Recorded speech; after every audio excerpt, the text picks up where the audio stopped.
Hey everyone, welcome back to my channel. So today's going to be a little bit different. I always say that, I'm going to be making an art journal page, and I thought this could be quite a cool theme for this week. Art journals are very, very personal, although what I'm sharing here is like the process rather than the meaning behind it, because for me, I don't like talking too much about my feelings. Like I struggle with that side of things. So for me, when I discovered art journaling and mixed media, that kind of thing, it became more of an outlet for, like, an emotional outlet. You know, like a lot of people will write in their journals, or they'll write in their diaries and things like that. I can't do that so well. So this is a good way for me to get some of that emotion out. And so some of my pages, I have done a flip through a few years ago of one of this particular book actually, and some of them can be very dark, and some of them are just because I like what I'm doing at that point. So it just depends. It literally, for me, depends on what emotion I'm feeling at that point and how I'm feeling about whatever it is that's bothering me, or whatever it is. So this one is not overly dark, but I had this, the whole book is actually a watercolor pad that is a W.H. Smith watercolor pad, and so there's only about 12 pages in it, but they are on a ring, like a spiral binder thing. So I actually thought it makes sense to use that as an art journal, and it's working out really, really well. So to get the pages in the back, to get the color on the pages, years ago, this is why how old this is, I actually made my own inks, and like spray inks, and sprayed one side, like saturated it with a few colors, and then closed the book. And so the page that closed on it, kind of on the opposite side of it or next to it, is actually covered in sort of a lighter version of that. But I thought the colors in this were really bright. I thought they'd be nice for a first sort of tutorial art journal kind of page. I have done a couple of them on my channel very early on, so you'll have to excuse the lighting and all the rest of it. Still working on that. And so for this one, to start with, I used Tim Holtz bricked stencil and some Nouveau in, I think it's like a lemony shade, which you'll see I'll darken up in a minute. But I wanted that sort of texture in the background, and when you're doing something like art journaling, the whole thing that I've found, if you're purely doing it as an art form, is layers. Lots and lots and lots of layers. So because I haven't done this for a while, there's not as many layers on here, but I actually really liked how this turned out. So again, it's what you feel comfortable with and what sort of turns out to be something that you enjoy making. And that goes for cards as well. It doesn't have to be an art journal page. So what I then did was I used a big die from Tim Holtz. It's the alterations? Yeah, I think that's what it's called. It's been a while. Range, and it's called Heart Wings, and it's I fell in love with this die. I've had this for about long time, 10 years maybe more, and I can't part with them. I've got a few of them. I haven't got tons of them or anything, and it's a big die, so it's a big steel rule die, and you can actually go through quite a lot of different types of materials, but I used some cardstock, and I just colored it in using various distress inks, and then used some, I think it was vintage photo or brushed corduroy around the edges to kind of make it look a little more vintagey in that sense, and sort of what I call like a dirty, grungy kind of look to it. And so all these pieces are what cut out, and I'm obviously having some issues with my glue here. You'll see I'll go through a few of them before I get to the one that actually works.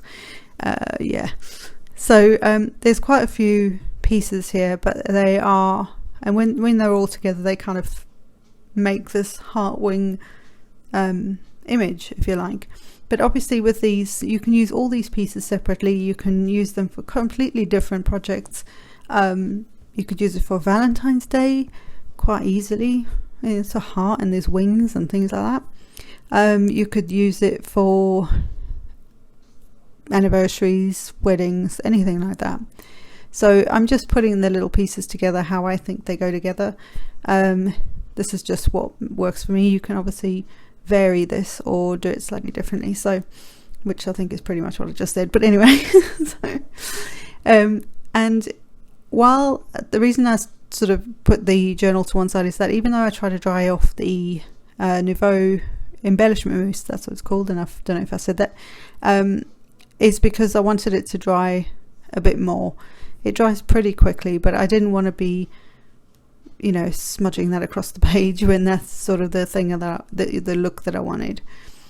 So I'm just getting this all together. Again, having some issues with tape, but you know, we'll get there. So I'm just lining these up where I think they work for me, and that's that. I also splattered it with some water and that, because you know me at the moment especially, I love things that are textured and full of splatter and stuff. And again, that goes back to like the whole layers thing. You're layering, then you're drying, then you're layering and layering, and it just gives it that really cool look. There's just something about it. So I'm just going to dry this up a little bit more, and I'm also going to start using the again a Tim Holtz stamp set from with Stamps Anonymous called Fairytale Frenzy. I'm sure that's what it's called. I did show it a minute ago. And to start with, and bear in mind I haven't done this for a good chunk of time, and I don't know why. I got so excited when this page was finished because I was so happy with it. Don't bother with a block when you're using your stamps. Just pick them up, because it doesn't matter if it's a completely smooth edge. I mean, I do go over one area because it just wasn't there enough. But don't worry about it being a little bit, you know, not completely, what's the word, like, you know, like there's a bit missing, or, you know, something like that. Doesn't have to be completely clear. And I actually stamp off as well. That's the one that I actually go back to. I'm using some Ranger archival ink, which again, I've had this ink pad for many years. Probably about the same time I initially bought these stamps and the dies and that.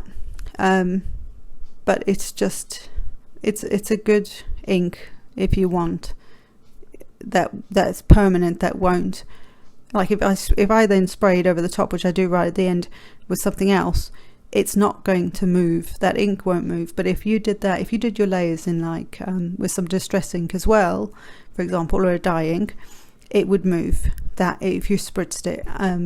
So just be aware of that. You know, inks will move if they are dye based. Some of them will move more than others, and obviously like a distress ink is made to react, which is fab. And just in case Timmy is watching this video, which I'm pretty sure he's not because he's super famous, but if he is, I love that butterfly. That butterfly with all that drippiness coming off it, I'm going to say it's blood because that's how my mind works, but it's awesome, and I kind of wish there was a bigger version of it as well, or maybe different sizes. So Timmy, if you are watching, please bring us some more of those kind of weird things. The weirder the better for me. Yeah. But just drying that off a bit, because although archival is a permanent ink, it will be wet for a little bit. And then I'm taking, because now I've got the super shiny, shimmery, lemony colour in the background for my bricked areas. I didn't want it so shiny. Like, this is looking a bit more messed up, right? So I took some black soot and some, I think it's brushed corduroy, or, you know, brown distress ink, and I just went over the top of that, and it just takes it doesn't take all the shine away because it's still very shimmery in that, but it just took that clean line off it, which for me is not what I want on a very distressed, very art journal-y kind of page. That's not what I want on there. So I just took that edge off as such, and it just makes it look a little bit more, I don't know, grungy maybe, but it's still got that shimmeriness in the background because I do love shimmer. So yeah, bit of an oddball, but yeah. So for the sentiment, or you don't have to have a sentiment. I mean, I don't have to have any words, but this stamp set actually comes with a really cool, like, bit of typography, I guess you'd say, or like a scripted bit. I don't know what you call it. In card making, you could use this as a sentiment, I guess. But it's just, I adore this bit of wording. That's what we'll say. And so I decided to heat emboss it in some gold. It's a Nouveau, I think it's called the classic gold, Nouveau embossing powder. And then I decided to go old school and just tear the edges. It works. You know, when in doubt, tear it. It still looks very cool. Now I have I've had these three. There's actually 3 bottles that I got in this little set of this collage medium. This is the matte. Then there is a crazing and a vintage, and I was going to use the crazing and vintage on the Halloween and the Christmas projects that I'm going to do for this week. They're solid in the jars, and I have never opened these before, so I'm a little bit miffed that I didn't, one, at myself for not opening the jars at the time to see what they were like, and 2, because of the way it's so long, because sometimes I think we buy products and then we get a bit nervous. And I'm like, I don't know what to do with this now, even though I want to know what to do with this.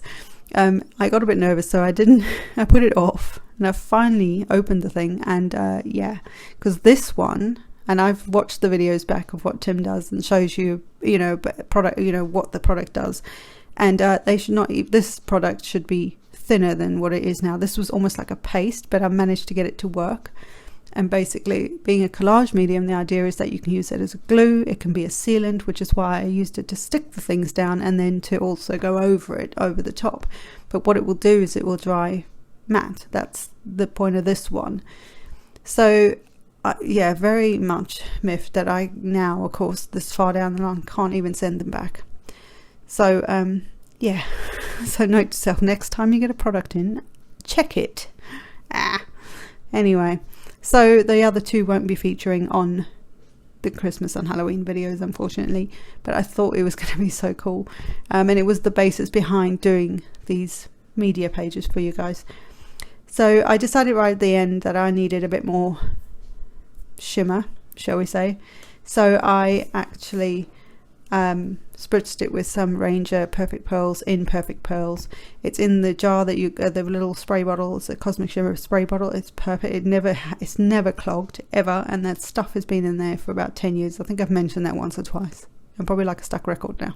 Anyway, I have now refilled it, but I just put that all over it, and that just, again, any dye based, like any of the distressing, is going to react because it's a moisture that's going on there. But where I've put like the media, that's not going to move that ink underneath, because that's the idea of the media, the collage medium, sorry.